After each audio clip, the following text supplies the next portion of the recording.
Today Baba is telling us that you sang this song in Bhakti. Show me the path, I'm blind. Yes, oh dear God, show the path to the blind. And which path are we seeking? And which blindness are we talking about? So Baba says, of course, these two eyes can see the physical path. Yes, you want to go from anywhere to anywhere. You can see the path with these two eyes, physical eyes. But when your destination is liberation and liberation in life, Mukti, Jivan Mukti, then we souls don't know the path to that Mukti and Jivan Mukti. And Baba says, I show you that path. And I give you the third eye, the eye of knowledge, which makes you see the path and reach your destination of liberation and liberation in life. Now, what is the path? So, what path does the eye of knowledge enable us to see?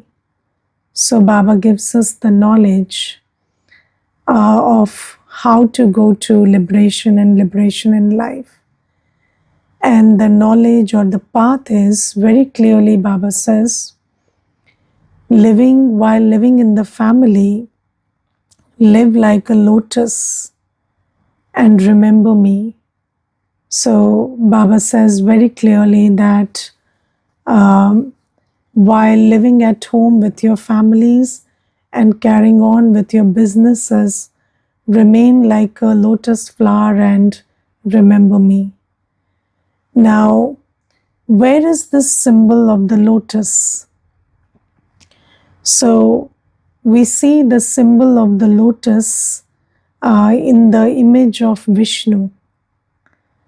Yes, and Baba says that we have to imbibe the four alankars, the conch shell, the chakra, the lotus, and the mace, gada. And we have to understand the symbolism, and we have to imbibe those alankars or adorn ourselves with those alankars in this Sangam Yuga, so that we can go to that new world. And in that new world, they show that that new world has that depiction of the lotus flower. Now you see, if you look at the image of Vishnu, the image of Vishnu is the combined form of Sri Lakshmi Narayan. And why do we show that combined form? Because we are showing a world, we are representing a world where male and female energies are in synergy. So they are, they are working together. Now, in this world, in the present world, we are going into marriages, or we are having relationships with vicious intentions. Yes, so you see that in this world, the basis of every relationship is vice. And people have no shame in saying that the foundation of my relationship is vicious and selfish. Yes, and we don't find anything wrong with it. So the other day there was this one person, and he was asking me that you people say that we should live in a family without lust. And How can you even say that? That's so wrong to say. So I said, why? Why is it so wrong? So he said, but if there is no lust, then it's like, the home will become broken, and then there will be no relationship at all. So I said, don't you feel that you should have a little hesitation in saying that the only foundation for your relationship with your spouse is lust? I mean, what is this? What kind of a relationship is this? So, and we say it very unapologetically. We are saying it like, this is the purest form of relationship we could have. But just think about, having a relationship for lust. And we say marriage is a very big, institution, and this and that. And what is the crux of marriage? Marriage is founded on the fulfillment of the quest for lust. So if that is the essence of the marriage, then that's not a good reason to be in a relationship. Or, somebody needs some physical, financial, emotional support from me. And that support, what they are seeking from me or what I'm seeking from them, is the basis of my relationship. And we say that, attachment is a good thing, and everybody should be attached. But what is the basis of attachment? The basis for attachment is dependency. So you require some support, and the other person is giving you that support, and that's why it could be of a financial nature, it could be of physical nature, it could be of somebody cooking for you, it could be somebody providing for you. But then should that be the basis of our relationship? And how do you know whether something is the basis of a relationship or not? So you see, just like when you have a foundation for a building and you shake the foundation, then the whole building shakes up. Similarly, if there is a vice which is the foundation of a relationship, then when that vice is not there, when that dependence is not fulfilled or that lust is not fed, then that whole relationship is shaking up. So the equation or the paradigm is different, but the interesting thing is the foundation is vice. And we have no problem with that. You see, we say professional relationships, and professional relationships are all based on greed. And I was just, telling somebody about this, so somebody was sharing with me that they are part of a group, some network community, something. And they said that we are all business people in that network, and we buy things from each other, and that is the relationship. So we are customers to each other, and we refer customers to each other. So I said, I don't have any problem with you doing that. It's okay. You can be a customer to anybody, you can refer a customer to anybody, but is that the foundation of the relationship? So when you go to somebody's place and you don't buy stuff from them, will they mind it? So they said, yes, they would mind it if I didn't buy stuff from them. So I said, then you shouldn't be in this relationship. So there is no problem with, yes, you are supporting somebody, or you are buying some stuff from somebody, or you are supporting somebody financially, or supporting somebody physically, or, there's a little child, you are cooking for them. But the equation shouldn't, that whole relationship shouldn't crumble down if that is not happening. And the interesting thing is, we don't have any shame in saying it out loud that this is how relationships are. People go to court and say that, this person is not feeding my lust, so I want a divorce. So, what is that relationship then? So, there was this one brother, and he said to his wife that if you remain pure, then I will embarrass you in front of the whole society. So then the wife said, and this is your relationship with me, that you don't mind embarrassing me in front of the whole society. And how do you know I will be embarrassed?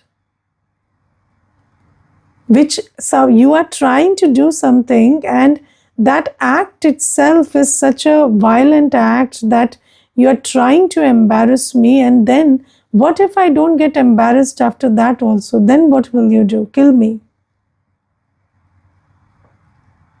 So to what extent will you go? So then that husband kept quiet and he started thinking. So she said, you call the whole society, I will not be embarrassed, because my Swaman is not so little that it can be taken away by 10 people telling me that I'm a bad woman.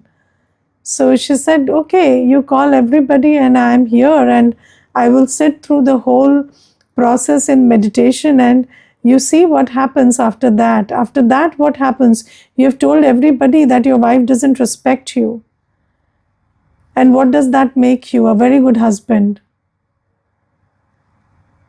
So you see that these are very interesting things in the society right now. And so Baba says that we in Satyug, it's a family life. We live in the system of the family. And we are spouse and children and parents, and everybody is there. But then there is no vice. And no relationship should ever be founded on vice. And from that place, how far have we come, where we don't mind, even speaking loudly that the foundation of my relationship is vicious and selfish.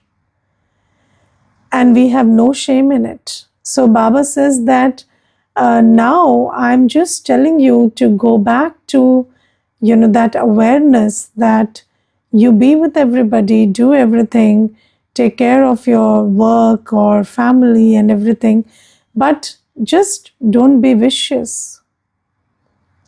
And if somebody thinks that is wrong on your part, then let them think like that. So Baba says, just be viceless. Just live in the family like a lotus flower. No attachment, no greed, no anger, no ego, no lust. And you are just, that relationship has the basis of respect and love, just like in Satyug. And Baba says, remember me. And because you need power to do that, in this old world, you cannot live in the worldly family like a lotus without taking power from Baba. So if you don't fill yourself with Yog Bal, with the power of remembrance, then you cannot be viceless while living in family life. And then the more important thing is not just what people expect us to do, but our own sanskars of lust, anger, ego, attachment, greed. And the logic of sanskars is very simple. Whatever you do for many times, then it becomes a sanskar. And for 63 births, we have been vicious in all our actions and interactions, and now they are sanskars. So in order to overcome the pull of those sanskars, and in order to overcome the resistance of this lotus-like family life from external circumstances and relationships, you need to have yoga power. And Baba says, when you do that, then you will create satyugi sanskars. So Baba says, rotate the Swadershan chakra, remember your, be very yukti-yukt in speaking, have the conch shell. So, speak your mind, speak what's right, speak what's true, but don't ruffle anybody's ego. And keep rotating the Swadershan chakra in your buddhi. Have the power to say no, and then lead a lotus-like life in this world. And how do you get the power to do that? By staying in remembrance of Baba. And when you do that, then you have created Satyugi Sanskars.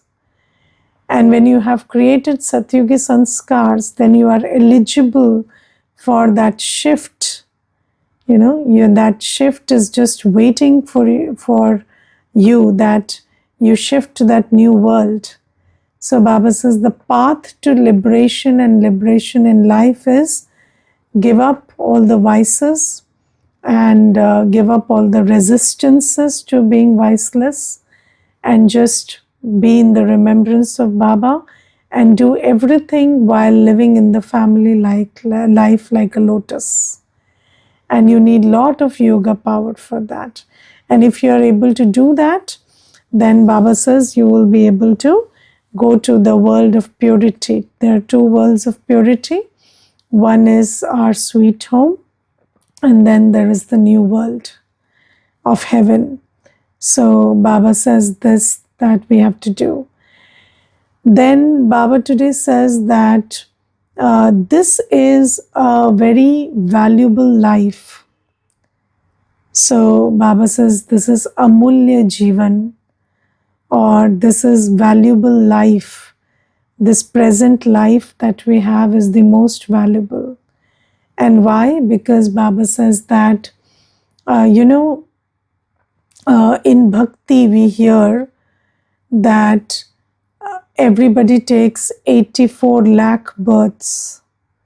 Yes, and then they take births in many species, and then they eventually have a human birth. And then in that human birth, why is that human birth so valuable? So I'm talking about what they say in bhakti. So in bhakti they say that the only birth that is valuable is the human birth, because in that human birth you have the possibility of releasing yourself from the cycle of birth and death and go to permanent mukti. But Baba says it is not like that. Baba says there is no permanent mukti or liberation, and every soul has to come into the cycle. And we don't take 84 lakhs births in 84 lakh species.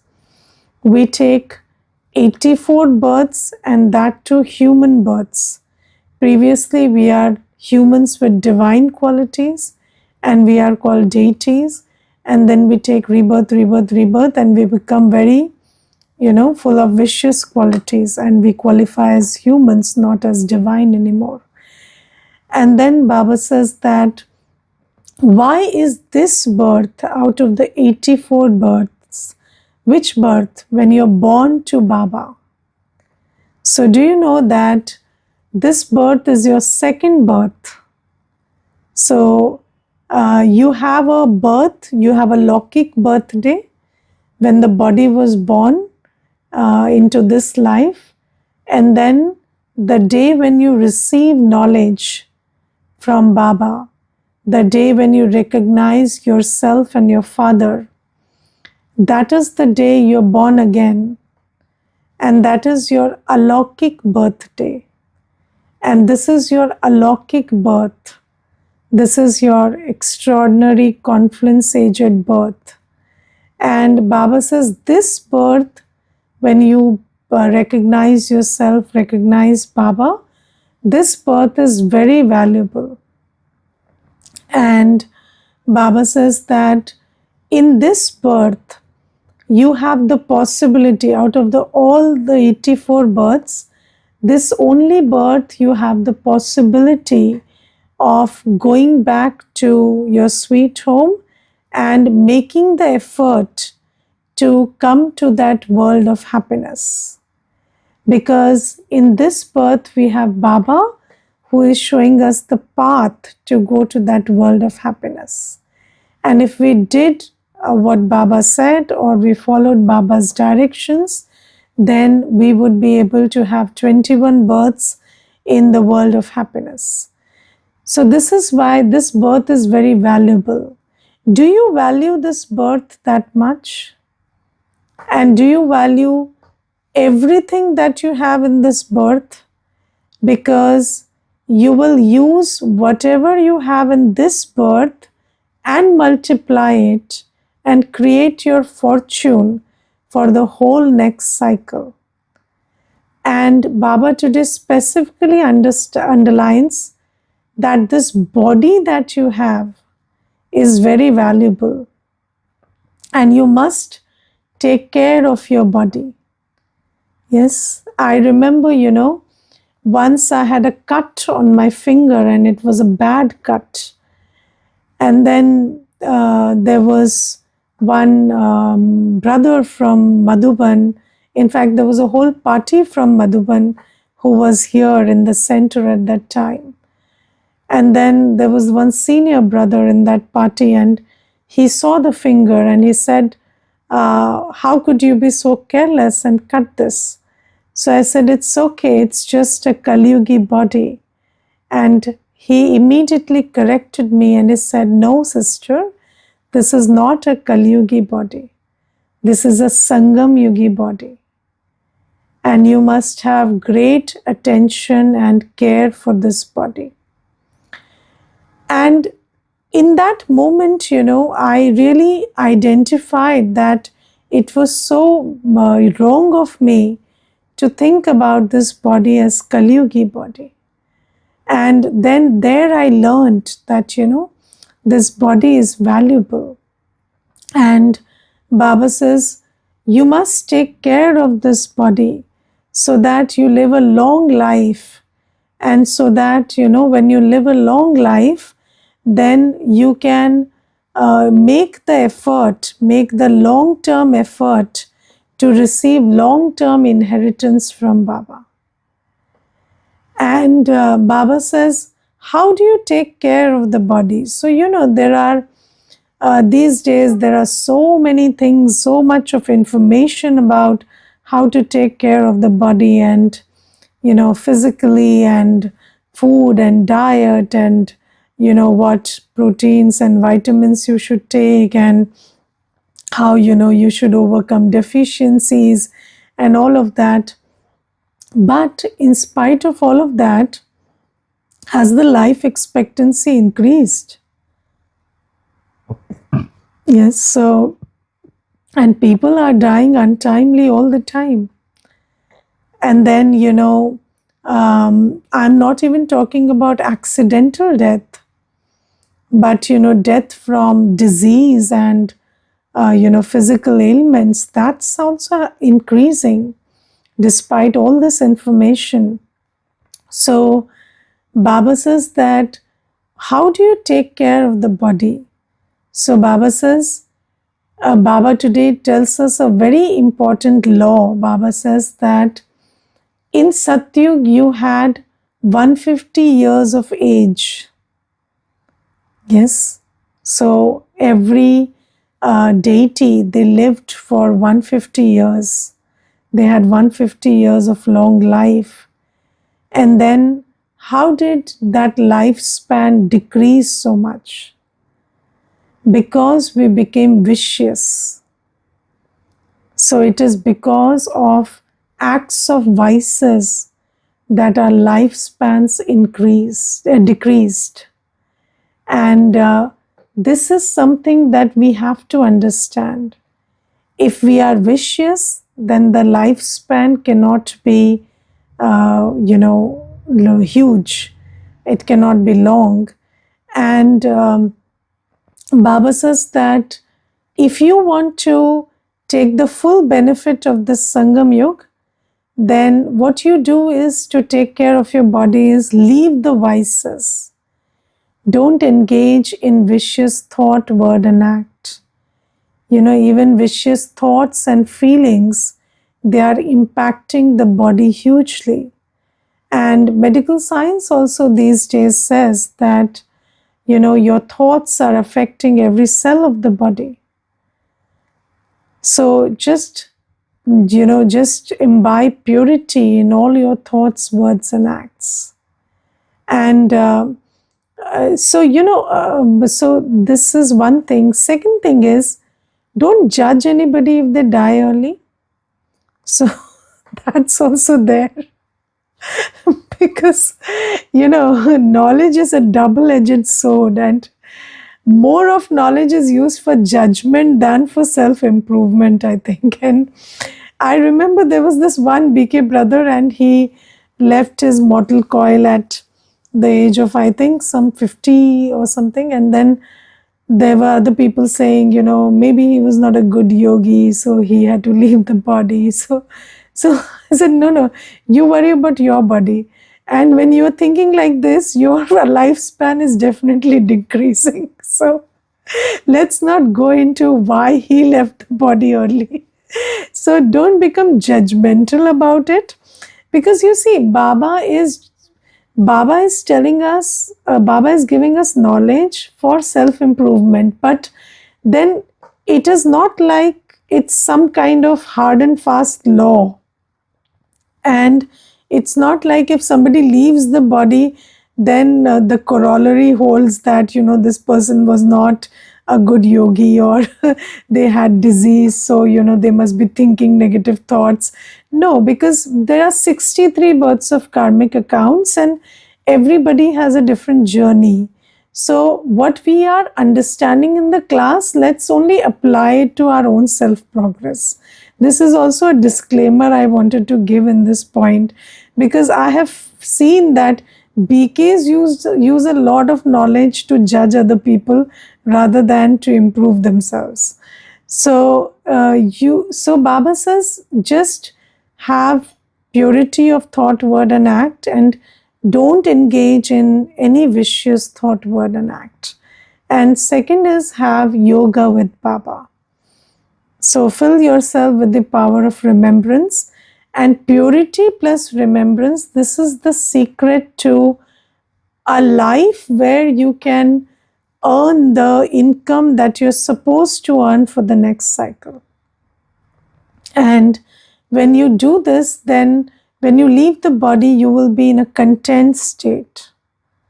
So whatever time you require to accumulate your account for the next cycle, you will have that time at your disposal if you just followed this.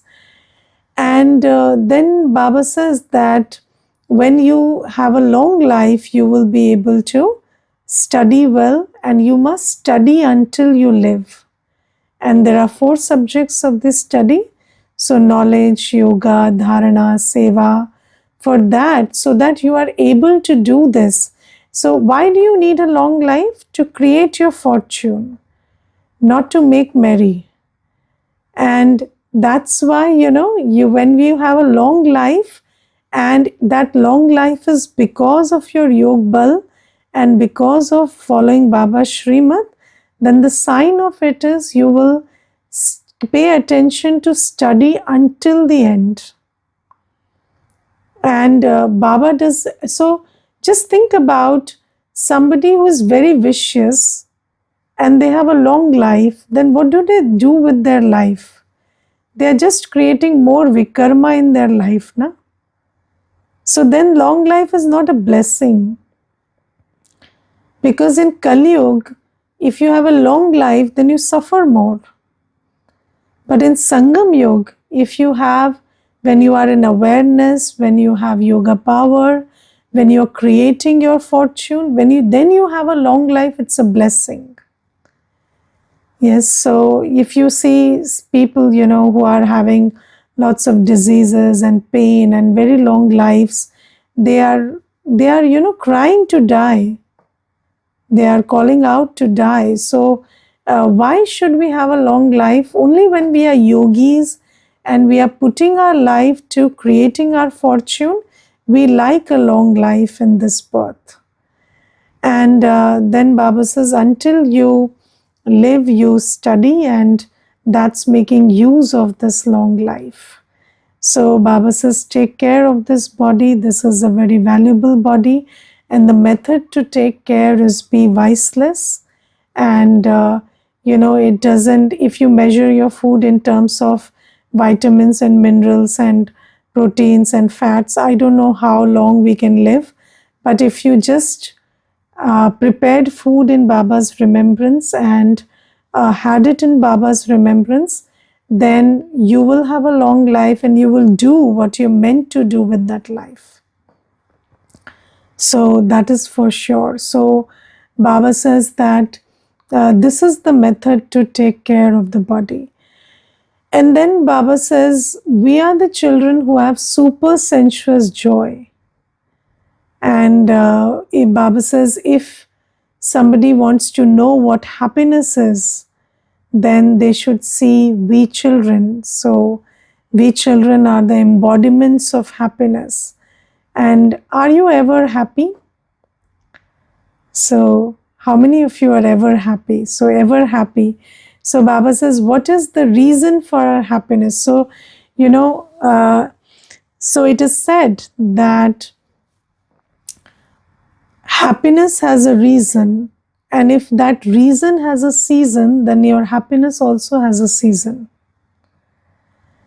Okay, so if your reason is temporary, if your happiness is founded on something temporary, then your happiness will also be temporary.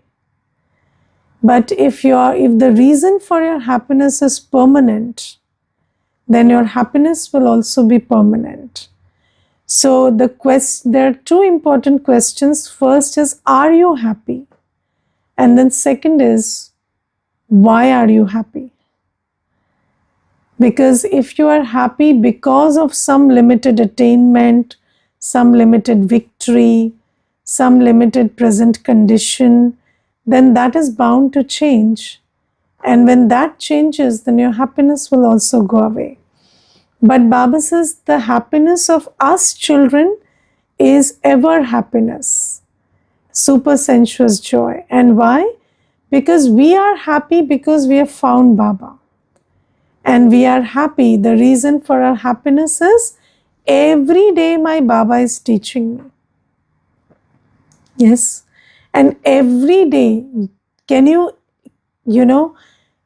just when you just take a moment and think about it, that the supreme teacher, the ocean of knowledge, comes to teach me every day. This morning Baba taught me. So, if you just remembered this, then you couldn't be sad for at least this one day. And the next day again Baba comes and teaches you. So if you remember this, that every day my Baba teaches me, then, what if somebody every day received an enormous salary? They could never say I'm out of money, right? Because every day that's getting credited to the account. So Baba says these jewels of knowledge you're receiving every day. No, there is no day when you don't receive this. I remember that, when COVID happened, then I really thought that maybe children will not receive Murli or something, but look at Baba's ways. And Baba made every child receive his study and sustenance every day. And with so much love and in so much detail, every day Baba gave sustenance to his children. And it is a wonder that, Baba takes care of me every day. And if I just held this in my awareness, then I could never lose my happiness in Sangam Yoga. So it's all about, remembering, because again, you have crores of rupees in your account, but you forget it, you can't be happy about it. So Baba says awareness is important. Stay in the awareness of who is teaching you every day. Okay, Om Shanti. Anybody wants to share anything, please do. Om Shanti. Om Shanti ji. Today Baba speaks about living in family, carrying out businesses, and still be like a lotus flower. Yes. And Baba also speaks about constant happiness today. It will be only in Satyug, which is called the land of happiness. And here only we children are enjoying that super sensuous joy. No one in this world knows about Baba golden age, and so Baba today is calling them poor and helpless. So they are celebrating happiness here only. Yes, yes. And they are very temporary. And but then we have to have compassion for the poor and helpless, and give them Baba's knowledge. Yes. Yes, Sanji. Okay, thank you. Anything Thank you, else, Sanji? Shanti Devi. Om Shanti. Today, what I take away with me is if I want to take full advantage of this confluence age, the special birth which I have received, I need to leave all the vices so that I can increase the lifespan and create fortune for myself. Correct. And the second thing, today Baba says I need to remain detached as well as loving, the same way as Brahma Baba did. Yes. Even while coming into karma, he gave love to everyone, but he was not, we say Lipaiman. He just remained detached. Correct. From everything. Nothing was there to pull him when he was leaving his body. Correct. So I need to remain detached, and as well as I don't forget that my role here is to give to someone whatever is my role it might be. So I need to give and be loving towards everyone, and I do not get identified with my role, whatever role I have been given. Correct. Correct. Thank you, Om Shanti. Yes. Okay, that's it. Okay, Om Shanti.